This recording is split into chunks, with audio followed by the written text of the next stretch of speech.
स्वागत आहे सगळ्यांचं आपल्या लाडक्या युट्यूब चॅनलमध्ये म्हणजेच EMPSC कट्ट्यामध्ये। आता ह्या चॅनलमध्ये म्हणजेच ह्या प्लॅटफॉर्मवरती आपण काय करणार आहोत तर जे काही राज्यसेवेची परीक्षा आहे ज्याबद्दल अनेक मुलांच्या मनामध्ये भीती बसलेली आहे की अभ्यासक्रम बदललाय, डिस्क्रिप्टिव्ह पॅटर्न आलाय, आता अभ्यास करायचा कसा। ह्या अनेक प्रश्न मनात घेऊन अनेक विद्यार्थी स्पर्धा परीक्षेची तयारी करताना अनेकदा गोंधळतायत।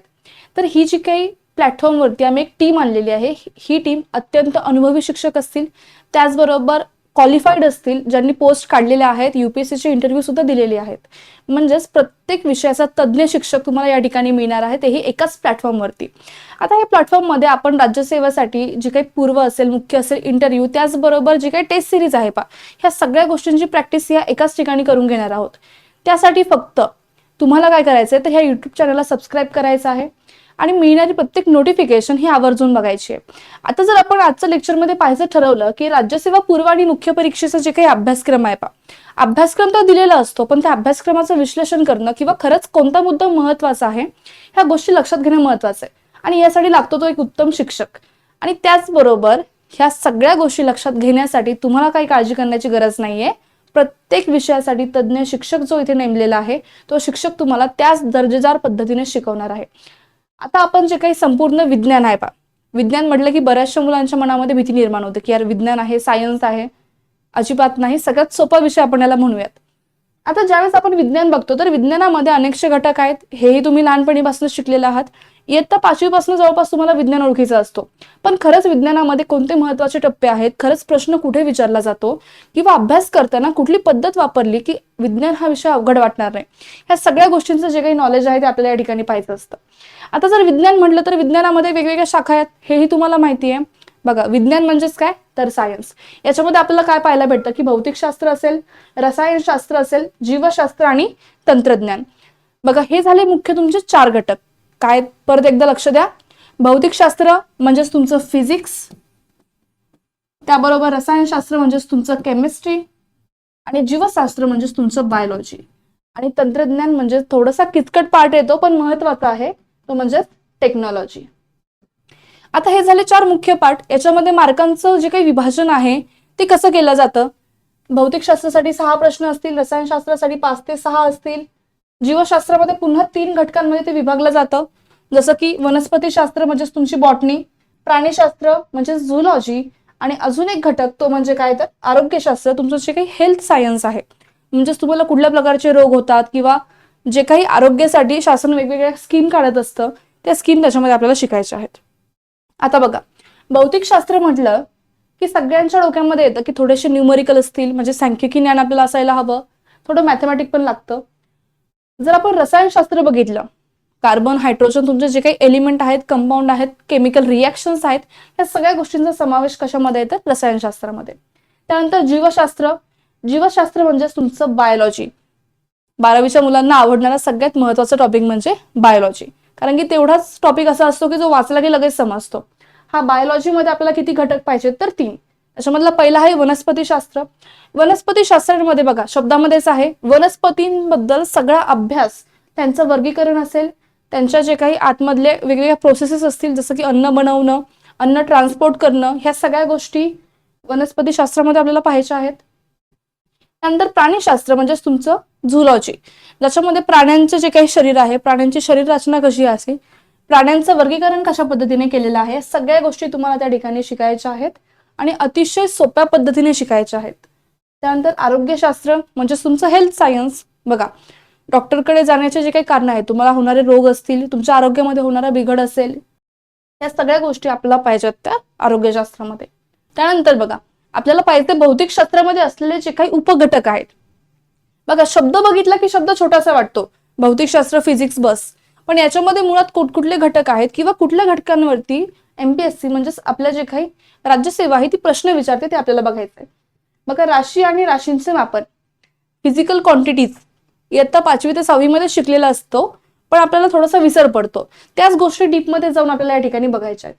त्यानंतर गती व बल, गती म्हणजेच काय, तुमचं जे काही मोशन आहे, तुम्ही चालता, तुम्ही काहीतरी हालचाल करता, तुमच्या रस्त्याने अनेक गाड्या धावतात, वाहने बघता तुम्ही, ह्या सगळ्या गोष्टी गती आणि बलावरती अवलंबून आहेत। बल म्हणजेच काय, तुम्ही लावता तो फोर्स। त्यानंतर कार्य व शक्ती, वर्क अँड एनर्जी किंवा पॉवर म्हणून आपण, जे काही पॉवर आहे बघा इयत्ता 6वी-7वीच्या पुस्तकांमध्ये पण तुम्हाला शिकवलं होतं की पॉवर असते, आपण फोर्स अप्लाइड करतो, मग ती गोष्ट डिस्प्लेस्ड होते. या सगळ्या गोष्टी पुन्हा आपल्याला नव्याने शिकायचंय ह्या युट्यूब चॅनलवरती. पण कसं तर डिटेलमध्ये, ज्याच्यावरती आपल्याला MPSC प्रश्न विचारणार आहे आणि ते प्रश्न आपल्याला सुटले पाहिजेत. बघा अभ्यास करणं किंवा शिकवणारे तर भरपूर आहेत, पण त्या शिकण्यातून आपल्याला प्रश्न सुटतायत की नाही हे बघणं महत्वाचं आहे. त्यानंतर ऊर्जा व दाब, जे काही वेगवेगळे एनर्जीचे टाईप आहेत, ऊर्जेचे प्रकार आहेत, त्याबरोबर प्रेशर म्हणजे दाब, दाबही अनेक प्रकारचे बघतो आपण. ह्या सगळ्या गोष्टी इथे आपल्याला पाहिजेत. दाब म्हणजे प्रेशर असेल, ऊर्जा म्हणजे एनर्जी. ज्यावेळेस आपण शिकणार आहोत, ऍक्च्युअलमध्ये आपण सिलेबसला स्टार्ट करणार, टॉपिक घेणार आहोत, त्याच वेळेस तुम्हाला प्रत्येक शब्द हा इंग्रजी आणि मराठी दोन्ही भाषेमध्ये सांगितला जाईल. ज्या भाषेमध्ये तुम्हाला सोपं जाईल त्या भाषेमध्ये लक्षात ठेवायचं. त्यानंतर उष्णता व तापमान, आपलं जे काही हीट असेल, टेम्परेचर असेल, ह्या गोष्टी आपल्याला या ठिकाणी बघायच्या आहेत. उष्णता, तापमान हा टॉपिक तुम्ही इयत्ता 10वी पण पाहिला होता. तुम्हाला हीट नावाचा एक सेपरेट चॅप्टर पण होता. पण कसं असतं, त्यावेळेस आपण लहान असतो, माहित नव्हतं की पुढे जाऊन आपल्याला हा काम येणार आहे.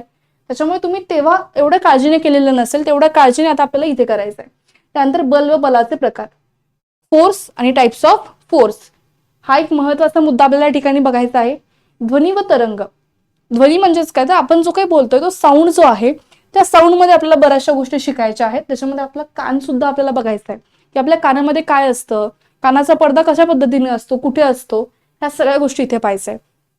किंवा जो काही ध्वनी आहे तो ध्वनी कसा निर्माण होतो, कशा माध्यमातून तो इतरांपर्यंत पोहोचतो, ह्या सगळ्या गोष्टी इथे आपल्याला पाहायच्या आहेत. त्यानंतर 8वा मुद्दा आहे तो आपला प्रकाश म्हणजेच लाईट.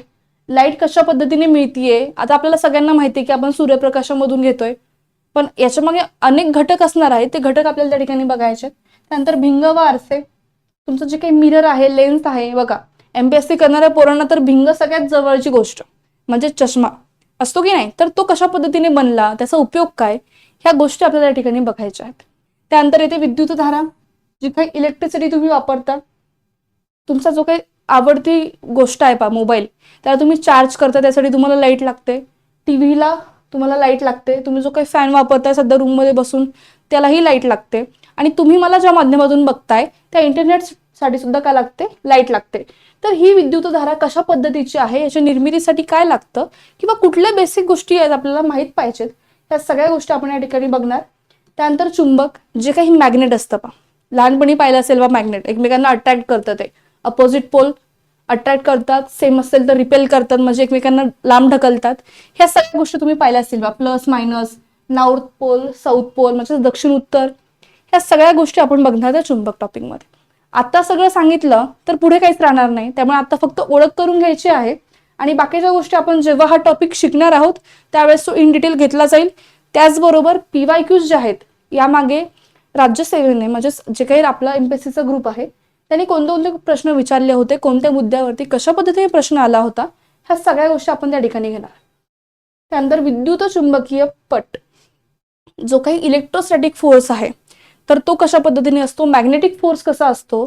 बघा इलेक्ट्रोमॅग्नेट, तुम्हाला लहानपणी एक एक्सपेरिमेंट सांगितलं असेल पा, की एक चुंबक घ्या, त्याला एक वायर लावा, त्याला इलेक्ट्रिसिटी जोडा आणि त्याचं एक मॅग्नेट बनतं. आता हे कशा पद्धतीने बनतं किंवा काय असतं, हे सगळं आपण बघणार या टॉपिकमध्ये. नंतर पा किरणोत्सारिता, जे काही रेडिएशन्स आहेत पा, प्रत्येक गोष्ट रेडिएशन एमिट करत असते पा, प्रत्येक म्हणजे ठराविक गोष्टी, त्या गोष्टी आपल्याला त्या ठिकाणी बघायच्यात.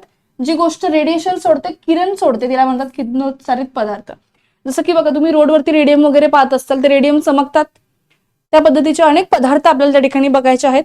त्यानंतर येतो शेवटचा मुद्दा म्हणजे खगोलशास्त्र.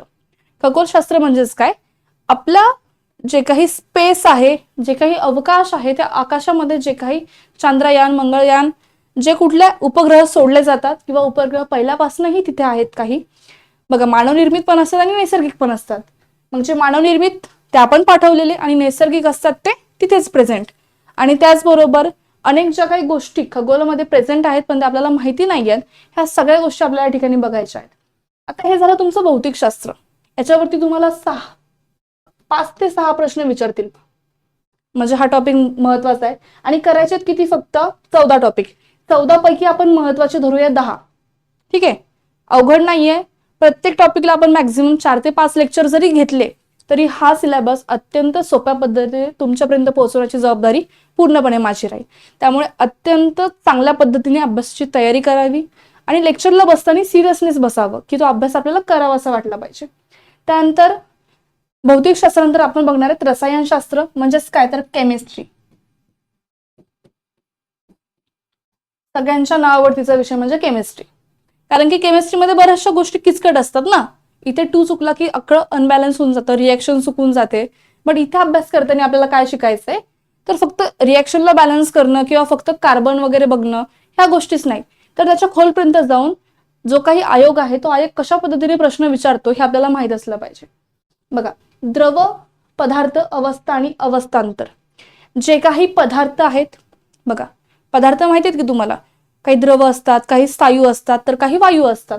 तर यांची अवस्था असेल, अवस्था ते कशा पद्धतीने बदलतात. बघा, बर्फाचं पाणी होतं, पाण्याचं नंतर बाष्प होतं, ह्या अनेक गोष्टी काय करतात तर अवस्थांतर करतात, म्हणजेच अवस्थेमध्ये बदल करतात, त्याच्यामध्ये काहीतरी चेंज होतो. हा झाला पहिला टॉपिक. ह्या टॉपिकमध्ये आपल्याला सगळ्या गोष्टी व्यवस्थित शिकायच्या. त्यानंतर अणुसंरचना, जो काही ॲटम आहे म्हणजे छोटासा कण आहे लहानात लहान कण, त्याला आपण काय म्हणतो तर अणु म्हणजेच काय ॲटम.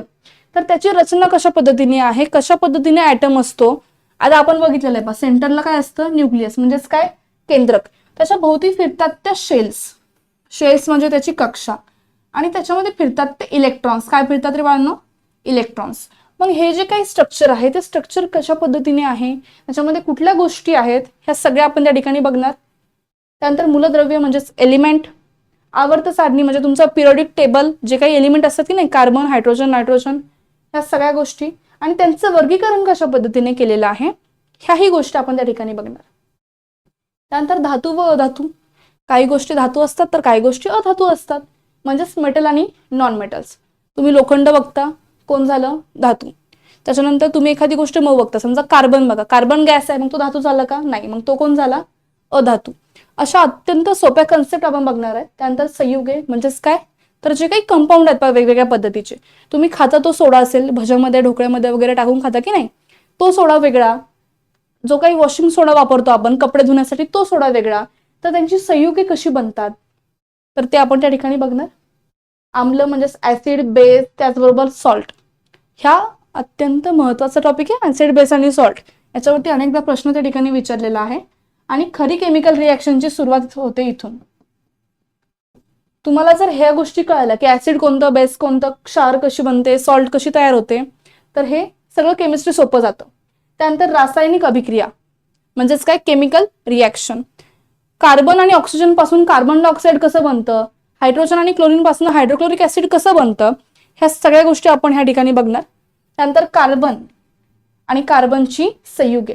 कार्बन जो काही एलिमेंट आहे कार्बन बघितला असेल ना कोळसा, तसंच सेम हा जो काही कार्बन आहे तर त्याची कोणती कोणती संयुगे असतात, कोणते कोणते कंपाऊंड बनतात ते आपण त्या ठिकाणी बघणार. त्याचबरोबर दैनंदिन रसायनशास्त्र, जे काही कॉमन केमिस्ट्री आहे की जे तुम्हाला परीक्षेसाठी माहीत असायला हवं, तर ते आपण या ठिकाणी बघणार. बहुवारिके म्हणजे प्लास्टिकचे जे काही आयसोमर्स वगैरे असतात, पॉलिमर्स वगैरे, तर ह्या गोष्टी आपण या ठिकाणी बघणार. आता याचं उत्तम उदाहरण म्हणजे तुम्ही जी वापरता ती प्लास्टिकची पिशवी प्लास्टिक बॅग वापरता की नाही, भाजी मंडईत वगैरे असते बघा, ट्रान्सपरंट दिसते, इकडचं पाहिलं की तिकडचं बी दिसतं. तशी कॅरी बॅग जी आहे ती पण एक बहुवारिकेचं उदाहरण आहे. त्याचबरोबर इतर.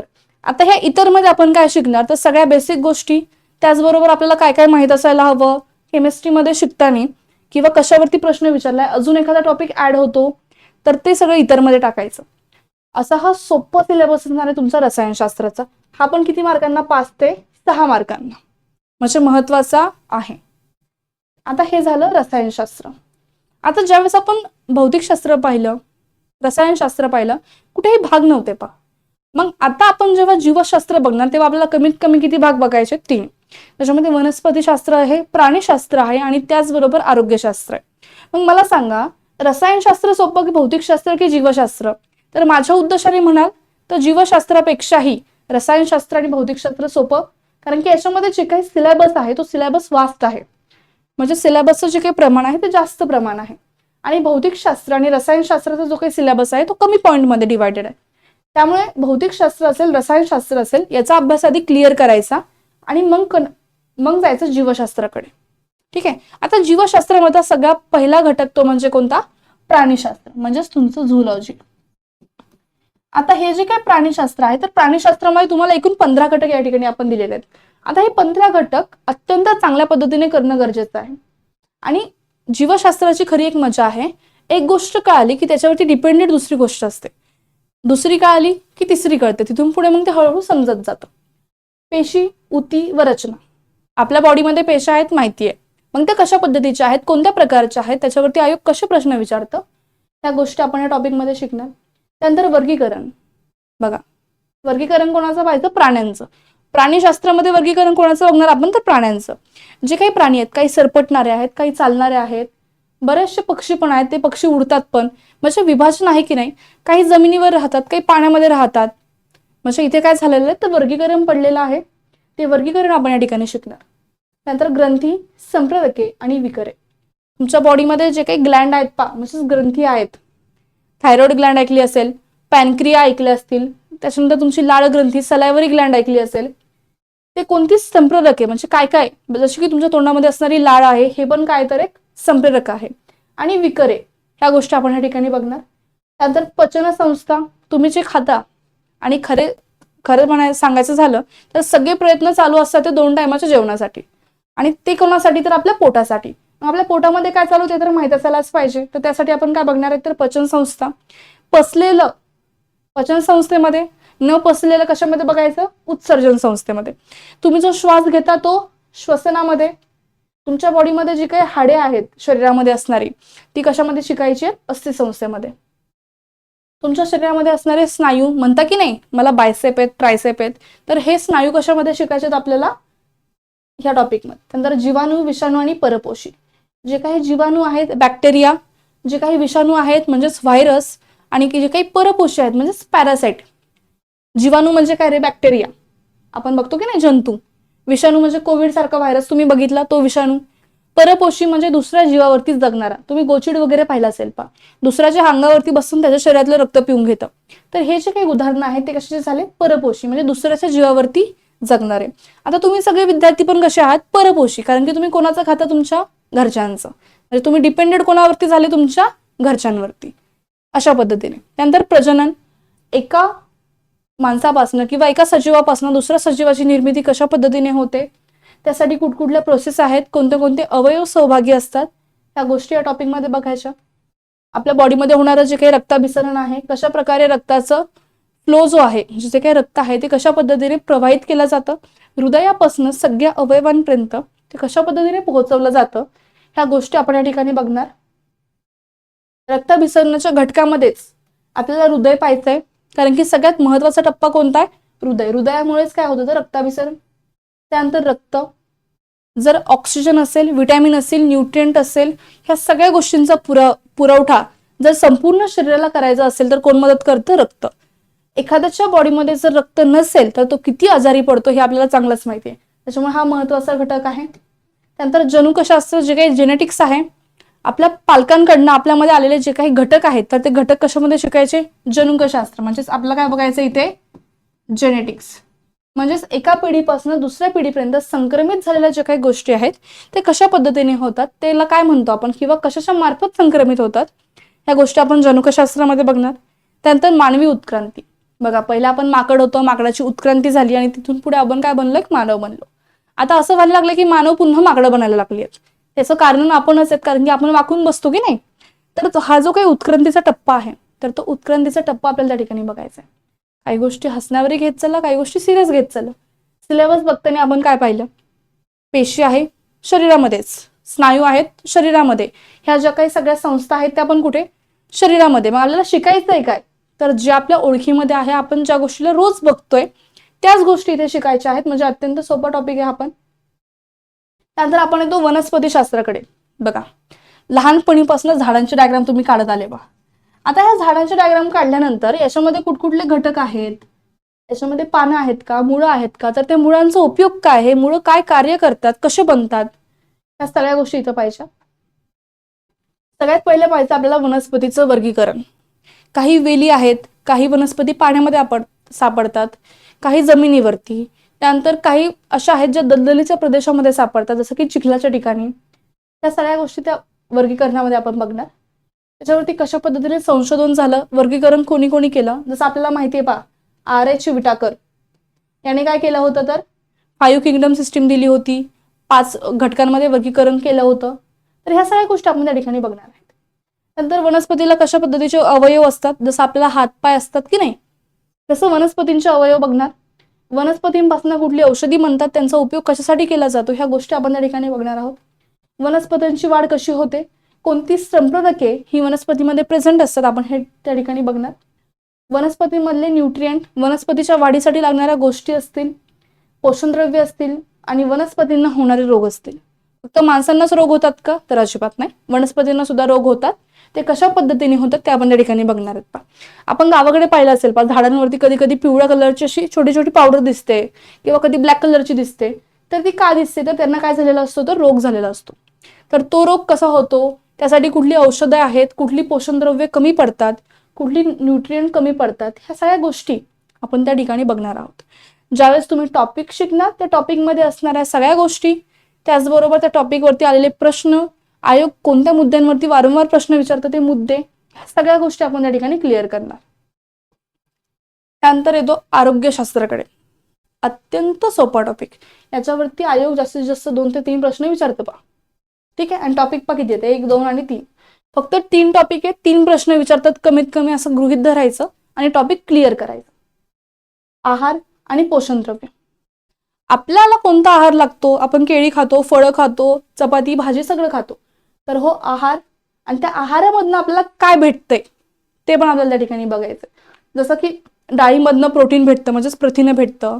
जे काही तुम्ही कार्बोहायड्रेट खाता, ज्वारी भाकरी वगैरे, तर त्याच्यामधनं तुम्हाला कर्बोदके भेटतात. तर कशा पद्धतीची पोषणद्रव्ये भेटतात, त्यानंतर ते पोषणद्रव्ये कशासाठी गरजेची आहेत, या गोष्टी आपण त्या ठिकाणी बघणार. त्यानंतर मानवी रोग व्याधी. मानवाला कोणते कोणते रोग होतात, कॅन्सर होतो, त्याला खोकला पण येतो, त्याला सर्दी पण येते, त्याला लिव्हर पण खराब होतो, त्याची किडनी पण फेल होते.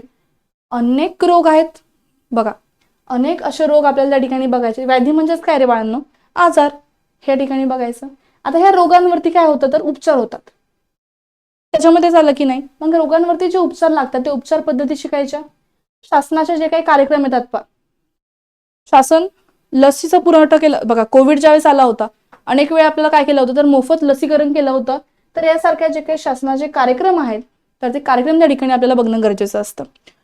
आयोगाचा पेपर आहे, शासनाचे कार्यक्रम अत्यंत महत्त्वाचे, रिलेटेड आहे ना, गव्हर्नमेंट, त्यामुळे बघत जायचं. त्याच्यानंतर बघा, सगळ्या गोष्टी एकमेकांवरती डिपेंडेड आहेत, हे मी तुम्हाला आधी सांगितलं होतं. आहार घेतल्यावरती काय भेटतं, पोषणद्रव्य. पोषणद्रव्य कमी पडलं की काय होतात, मानवी रोग. मानवी रोग झाले की काय लागतात आपल्याला, उपचार पद्धती. म्हणजे सगळ्या गोष्टी एकमेकांवरती कशा आहेत, तर अवलंबून. पहिली पायरी समजली की दुसरी, दुसरी झाली की तिसरी, असं करत करत आपल्याला आयोगाचे पेपर द्यायचे आहेत. आयोगाने विचारलेले सगळे प्रश्न आपल्याला त्या ठिकाणी सोडवायचे आहेत. त्याचबरोबर आतापर्यंत आपण जेवढेही टॉपिक पाहिले, हे सगळे टॉपिक अत्यंत सोप्या पद्धतीने आपल्याला या ठिकाणी कव्हर करायचे आहेत. कुठलीही भीती मनात न बाळगता. सायन्स खूप अवघडच आहे, विज्ञान जमतच नाही, ह्या गोष्टी अत्यंत चुकीच्या आहेत. अत्यंत सोप्या दृष्टिकोनातून सायन्सकडे बघायचं. असं नाही की मग खूपच सोपं आहे, सोपं आहे पण अभ्यास केला तर. आणि अभ्यास करून घेण्याची जबाबदारी राहिली माझी, विज्ञानाची. त्यानंतर विज्ञान आणि तंत्रज्ञान. तुमचे जे काही गट बचे पेपर असतील, गट कचे पेपर असतील, त्यानंतर राज्यसेवेचा मुख्यचा जो काही पेपर आहे पहा, GS3, आपण त्याबद्दल आता पुढे बोलणारच आहोत.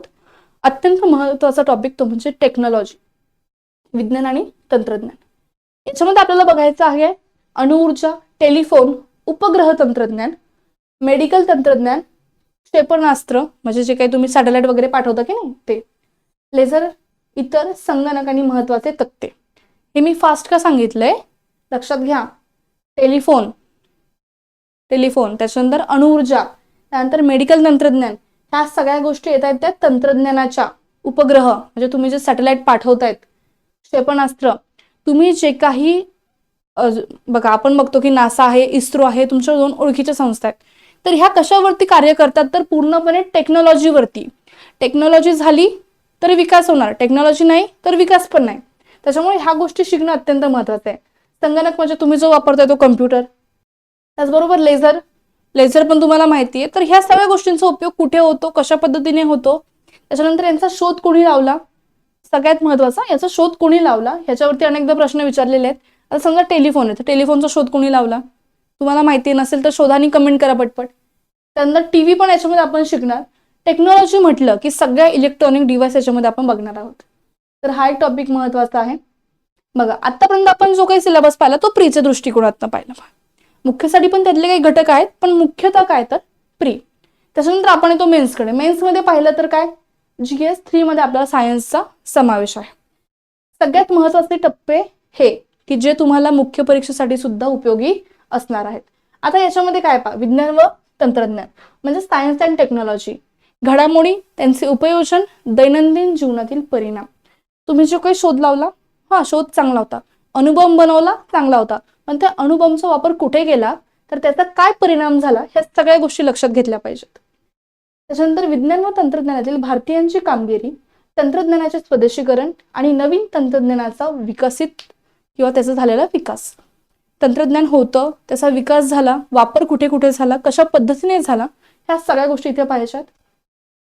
त्यानंतर माहिती तंत्रज्ञान, अवकाश, संगणक, रोबोटिक्स, सूक्ष्म तंत्रज्ञान, जैव तंत्रज्ञान ह्या क्षेत्रामधील जागरूकता.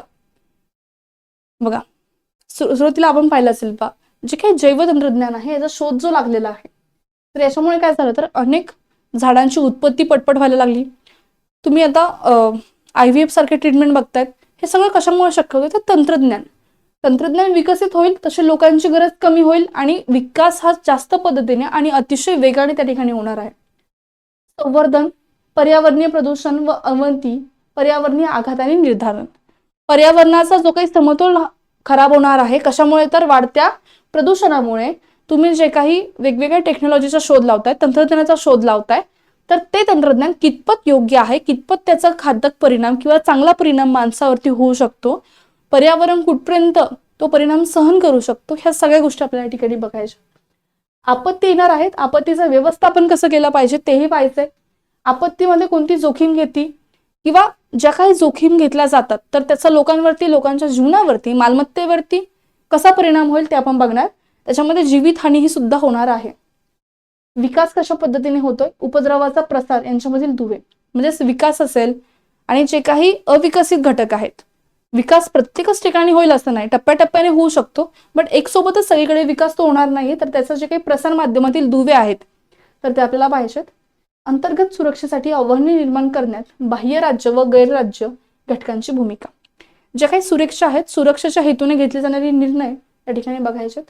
संप्रेषण जाळ्यामार्फत अंतर्गत सुरक्षेसाठी आव्हाने, अंतर्गत सुरक्षा, आव्हानांमध्ये प्रसार माध्यमांचं कार्य, सामाजिक नेटवर्किंग, साईट सूचीची भूमिका, सायबर सुरक्षा यासारख्या अनेक गोष्टी आपण या ठिकाणी बघणार आहोत. त्याच्यामध्ये आपल्याला सायबर सुरक्षा पाहिजे आहे, कुठल्या गोष्टींमुळे आपल्याला राज्यांमध्ये जे काही सुरक्षा आहे ती सुरक्षा पुरवली जाते, त्या गोष्टी त्या ठिकाणी महत्वाच्या आहेत.